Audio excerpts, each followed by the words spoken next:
सब्जियों और प्रोटीन युक्त वस्तुओं की कीमतों में गिरावट की वजह से खुदरा महंगाई मार्च में मामूली रूप से घटकर लगभग 6 साल के निचले स्तर 3.34% पर आ गई है।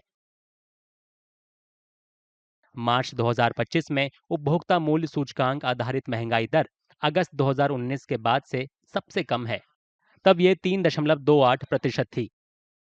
फरवरी में ये 3.61% और पिछले साल मार्च में 4.85% थी। Vegetable inflation has improved very significantly in March. In fact, it has been improving consistently over the last 3 to 4 months. That is the reason why it has come down to 3.3% in March 2025.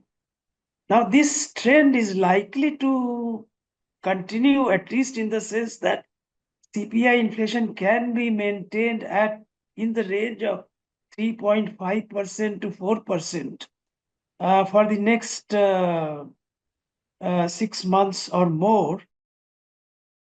राष्ट्रीय सांख्यिकी कार्यालय की तरफ से मंगलवार को जारी किए गए आंकड़ों के मुताबिक मार्च में खुदरा खाद्य महंगाई 2.69% रही, जबकि फरवरी में ये 3.75% और मार्च 2024 में 8.52% थी। मार्च में अंडे, सब्जियों, दालों और मसालों की कीमतों में कमी की वजह से खुदरा महंगाई में गिरावट दर्ज की गई है। अगर तेल कंपनियां वैश्विक बाजारों में पेट्रोलियम की कीमतों में कमी का फायदा खुदरा उपभोक्ताओं को देती हैं, तो घरेलू महंगाई को और कम करने में मदद मिल सकती है। विशेषज्ञों का मानना है कि महंगाई में कमी से भारतीय रिजर्व बैंक को दरों में एक और कटौती करने की गुंजाइश मिलेगी।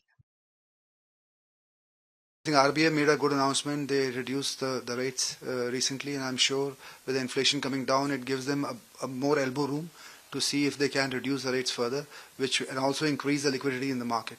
This will again put more money in the hands of people. There will be more money for industrial growth. So I see long term more capital available with lower interest rates.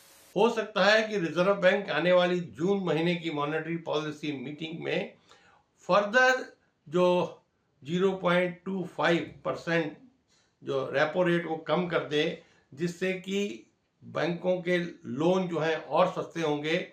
और reserve bank ये चाहता है कि देश की economy को boost मिले और उसके लिए वो जो है फर्दर रेट कट कर सकता है।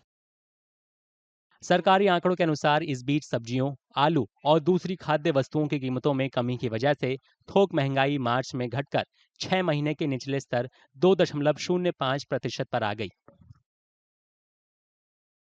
अगर आप ये वीडियो YouTube पर देख रहे हैं तो हमारे चैनल को सब्सक्राइब करें और बेल आइकन को दबाना ना भूलें। अगर आप Facebook पर ये वीडियो देख रहे हैं तो हमारे पेज को लाइक करें।